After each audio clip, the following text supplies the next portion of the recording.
Next up at UFC Vegas 40, we have the co-main event of the evening, and we have another tried and true, gritty, old school veteran, Andrei Arlovski. Andrei Arlovski, 31-20, 3-2 in his last 5. He's got himself a nice little body of work. At 42 years old, he's still getting wins over prospects. Carlos Felipe, 11-1 overall, 4-1 in his last 5. I imagine everybody at this point knows who Andrei Arlovski is, but in case you don't, he's a straight-up legend, former heavyweight champion of the world, future Hall of Famer, and one of the most accomplished heavyweights in the history of the UFC.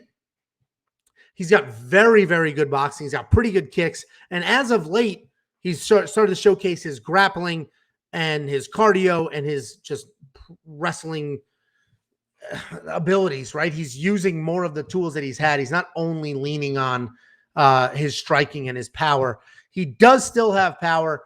We're not seeing it as much because I think he's aged well. He's understood my chin isn't what it has been. So let me dance around a bit. Let me pick my shots. Let me use some of this wrestling. Let me use some grappling. And let me just be a more versatile fighter instead of leaning on the power. So Andrei Arlovski not going to get into a firefight as much as we've seen him in the past, but certainly can dance himself around to a nice decision win. You know, obviously he's 42 years old. And the big question is, how bad or how good is his chin? We saw it slip. There's a period in time where we saw his chin was really bad. And then it seems to have been recovering quite well. And honestly, I don't know how he's getting older and his chin is getting a little better. We saw that in his last fight. He got tagged a few times and just kept coming. Didn't get put out. Things were okay. Man,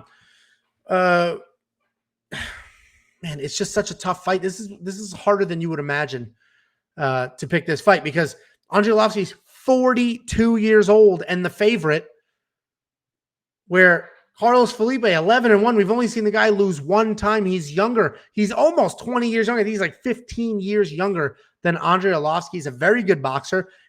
I think the big issue here is he only has okay power. He doesn't have big power. His power is just okay, but he does have really good cardio and a really good pace for heavyweight. He doesn't throw a lot of kicks. He isn't looking to grapple, and he's pretty straight, pretty straight up a boxer. So it's pretty straightforward what his game plan is going to be, and that's just a lot of volume, good amount of strikes with his hands, touch up Andrei as much as possible. He's not going to do much from there, meaning he's not going to drop down to a single. He's not going to push him up against the cage. The reason he can be trouble, even though he doesn't have a lot of power, is because he'll just continue to come forward. He'll throw with good volume, and he'll keep a really good pace. If you start to fall behind, you're going to have some trouble catching back up because of the volume, because of his forward pressure, and because of that pace, unless you do what Spivak did, which is implement a wrestling game plan. So Carlos Felipe, more of a boxer than a full, well-rounded MMA fighter, but young, good cardio. He himself has a good chin and just a solid pace that some struggle to keep up with. Andrei Arlovski, though, has always had good cardio. He's never had pacing issues. This is a harder fight to pick than you would assume. Andrei, 42. He lost a good amount of his KO power. He's still got it, but he's lost a good amount of it. I don't even know if it matters because his footwork, his jab is so good that he doesn't even need to lean on the big one punch or the big power inside the pocket. He can stick and move for a boring 15-minute heavyweight clinic and just continue to make his record better. You know, Carlos, younger, crazy volume, and that is a bit scary, but because he doesn't have all that power, I don't know how dangerous he actually is. So Andrei Arlovski's the pick. I'm doing it reluctantly because he is 42. At some point, he's going to look 42. And honestly, when he was 35, he looked 42. That's when he started to really fade and get knocked out. And then he's had this resurgence. And he changed up his style, bounces around a bit more, doesn't engage in, pocket exchanges. But if Andrei Arlovski's going to come out there, use the veteran savvy, dance around, sort of have a boring kickboxing match, I think it's a somewhat easy win for him. He can initiate the grappling if he wants, and he can win from there. I like Andrei Arlovski in this fight, and it's just weird to say that about a 42-year-old. I don't know if I'm going to bet on him. And $8,200 is a good price in DraftKings, but this could literally just be a sort of low touch and go kickboxing match that won't score a lot of points because straight up strikes don't score a ton. You need a lot of them and you need some other exchanges.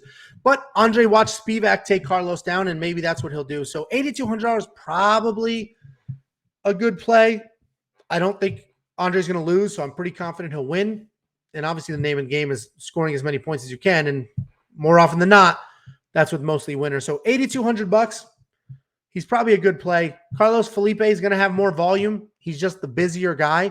But if Andrei moves well enough, he might be able to keep Carlos Felipe under that 75.5. More is probably the play on the Monkey Knife Fight line because I do think it is a 3-round boxing match, if you will. Maybe there's a grappling exchange. If there is, that's on the Andrei side, which would slow down the 75.5 for Carlos. But I think more is the play. I think they'll go at it. I mean, look at Parker Porter's last fight and the amount of strikes. Actually, Parker's last 2 fights, he set records for the most amount of strikes. And those are 2 heavyweights, similar styles to these guys. So I think the more is probably the safe play here. DraftKings also probably a safe play. Andrei Arlovski is the pick, and maybe I'm crazy, and maybe Saturday night I'm going to be like, why the hell did I pick a 42-year-old man who has been fighting for more than 20 years? How could I have done that? I'm an idiot. So we'll see. Hopefully I'm not saying that, but styles make fights. Andrei's bouncing around, dancing in and out, new striking style that he's developed over the last few years should work well with, a powerless Carlos Felipe.